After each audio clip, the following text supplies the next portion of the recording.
This week's video is sponsored by Squarespace, the all-in-one platform to build your perfect website. One of the biggest challenges I still face in landscape photography is trying to force a photo that just isn't there. It usually leads to frustration, a lack of creative flow, and a shoot that feels like a failure. But there's a subtle difference between working the scene and forcing a shot, and learning that has made a huge impact on how I shoot. So in this week's video, I'll be talking about a pain point I know many photographers struggle with, myself included. I'll share some thoughts on when to keep going, when to walk away, and how to see a composition not just for what it is, but for what it could be in different light or conditions. So if you've ever come home with a memory card full of less than average photos and a sense of frustration, this one is definitely for you. So hello and welcome back to another incredible woodland here in Pembrokeshire.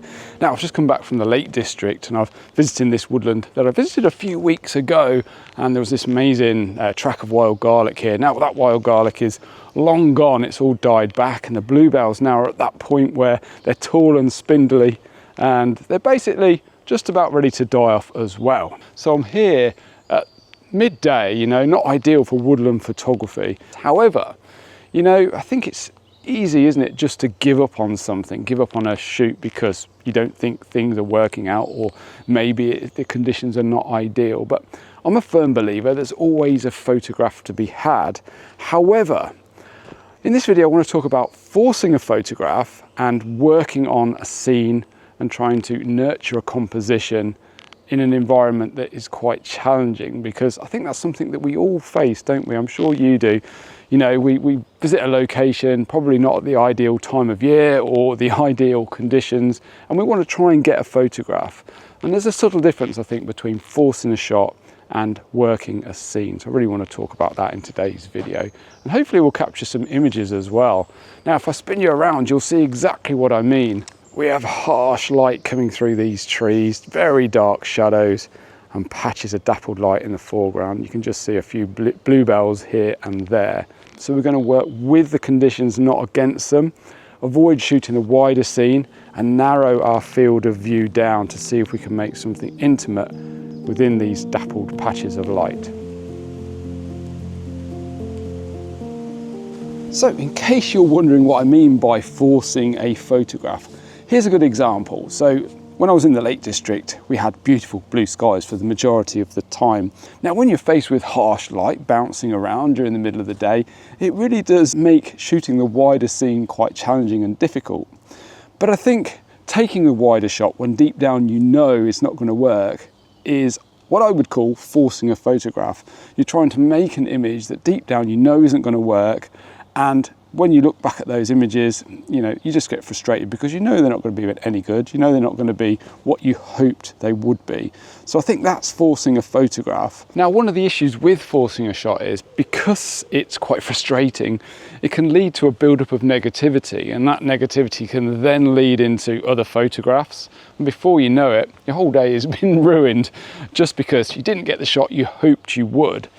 So in those circumstances, what I tend to do is narrow my field of view. Like I mentioned before, instead of shooting that big wide scene that we perhaps had in a mind's eye to start with, my field of view gets narrower and narrower and narrower. The more difficult the conditions or challenging the conditions, the more intimate my scenes become typically.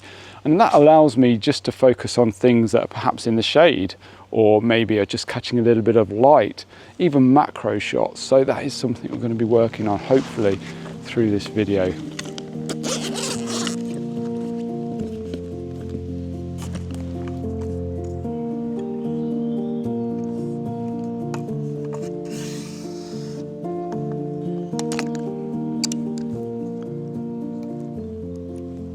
So I found a photograph here that I really like actually, and I think it fits perfectly with the theme of this video, which is obviously not forcing a photograph, but working with the conditions that we have and trying to create something meaningful.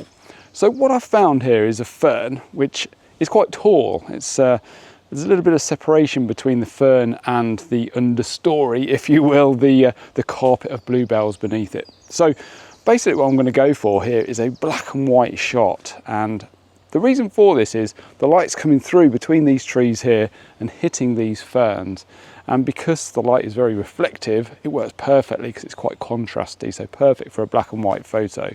So I've set up my camera to shoot in black and white, which is something I absolutely love doing. I've spoken about this many times.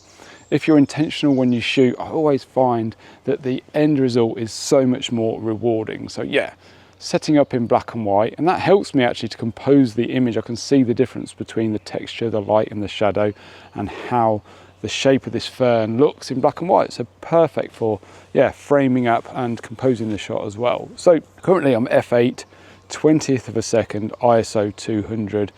I've just bumped my ISO up a little bit just to help with freezing any motion blur that might occur due to the very light winds that we have. I think I've got the perfect framing really. I'm just waiting for the right light to come through these branches above, because as the branches move, the patches of dappled light changes as well. So it's just about getting that light in the right place, I think. And yeah, I quite like this shot actually. It's quite a nice one. And I think the light is looking pretty good right now. So let's take the shot.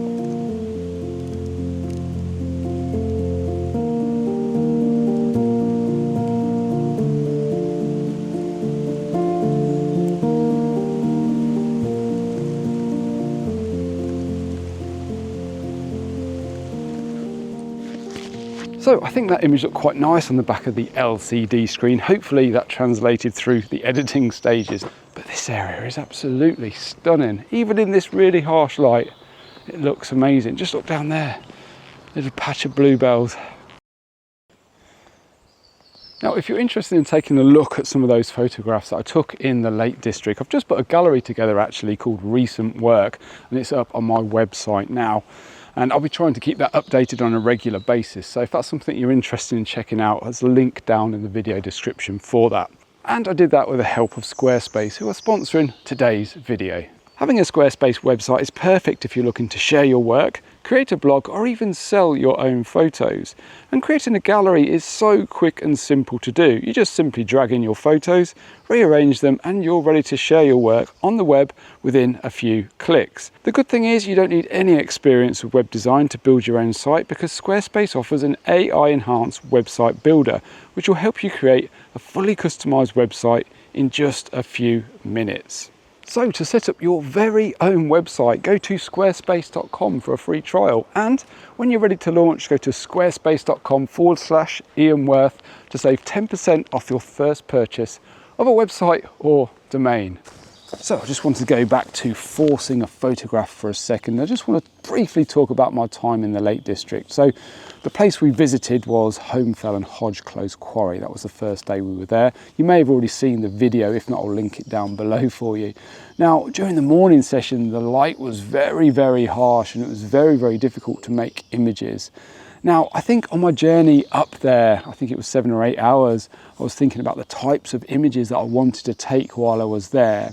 And I think that led to frustration during the morning session there. I just couldn't take those images because of the conditions. So I started working against the conditions, forcing the ideas I had in my mind, which was completely the wrong thing to do. During lunchtime, I had a bit of a word with myself and told myself to pull myself together, because what I really needed to do was work on finding areas and compositions that I could work on when that light improved. So that's what I did after lunch. And that last hour, it all came together and worked out really well, and was able to capture a few nice images in the evening. It's all about the mindset, the shift in working a scene as opposed to working against the conditions.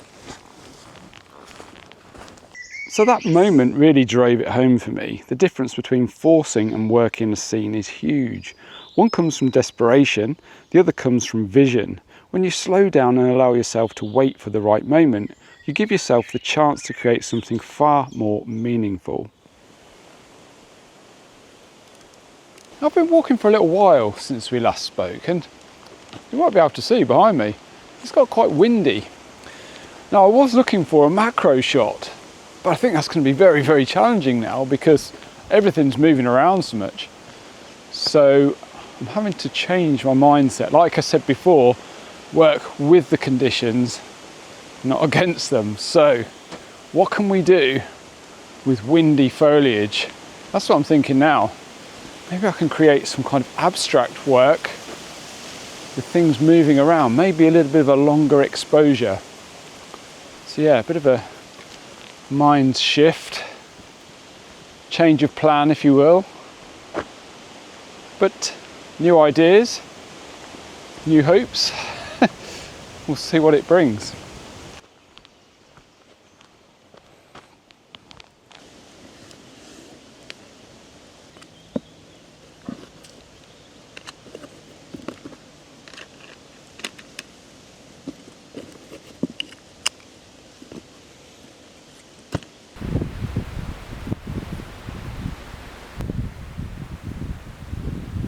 So I've put the telephoto lens on, and what I'm trying to do is zoom right in to this little patch of bluebells here. Now the reason I've chosen this particular location is there's a big separation between the bluebells and the trees in the background, and those trees in the background are being lit up by the sun. So we're getting that backlit kind of feel to it, and because it's so out of focus, it creates a really clean backdrop. So what I want to try and do here is be as creative as possible. Use the conditions that we've got to create something. And I'm thinking abstract, I'm thinking movement, motion, and that's what I really want to try and get out of this shot here. See if I can create something a little bit different. Sometimes it's those photographs that mean a lot more, the ones that you really had to work for.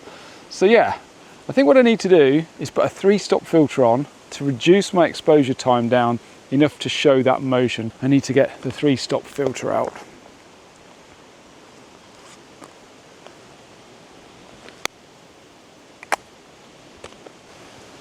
So the 3-stop filter is on, and I'm zooming right into 300mm, and that means that I'm getting the maximum amount of separation between my bluebells in the foreground and that backdrop beyond. So I'm getting a very, very soft out of focus backdrop, which is really nice. Now, by putting the 3-stop filter on, that's allowed me to get about a 20th of a second on my exposure time. So that's just showing a little bit of motion. If the shutter speed is any slower than that, it just becomes a bit of a mush and we can't really see what's going on. So I'm just after a little bit of painterly movement, if you will, so we can still see that they're bluebells, but just to offer that abstract feel. Now, I'm going to be taking quite a few shots here because this type of photography is very hit and miss. You know, you have to take a lot of shots, evaluate which are working, which are not working, then move your composition to try to find something that works. Now, obviously, because everything is moving, I've got no control over that whatsoever. So again, that's the reason we're taking so many shots, but I'm thoroughly enjoying this. This is really, really interesting to see what I can come up with.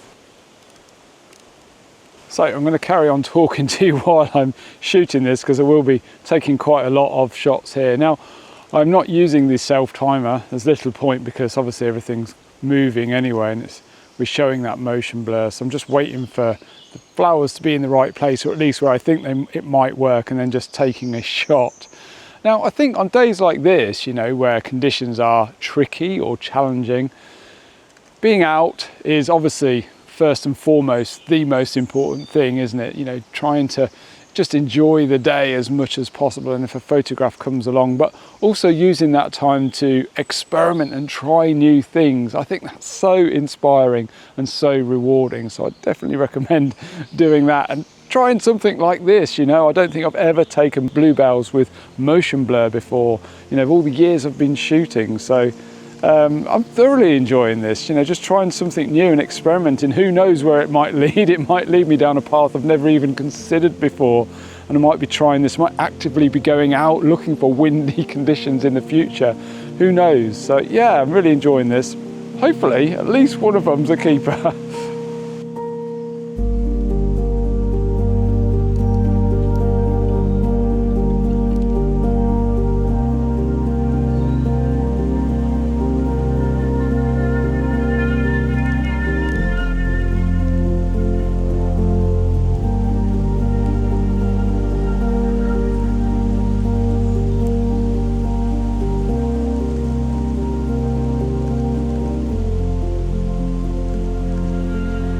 Some days, you know, you still walk away without a keeper, don't you? And that is just part of landscape photography. You can do everything right and it still might not happen. But, you know, I'd rather walk away with nothing than take an image I know I forced just to fill a gap on my memory card.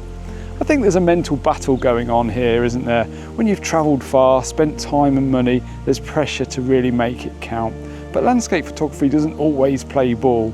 So managing expectations and enjoying the process, even when it's not working, is what's really important. So if there's one thing to take away from this video, I think it's don't let pressure rob you of the joy of photography. Be patient, be observant, work the scene, but don't push something that isn't there. The best photos often come when you're not chasing them, but when you're quietly waiting for them to arrive. So this video's felt like a bit of a waffly one, but I do hope I got my point across okay. If you enjoyed it, please be sure to give it a like, because that really does help me out. And up here you'll find another video that you might also like. Over here is my composition ebook, which you may find interesting. Anyway, I hope to see you all again next week.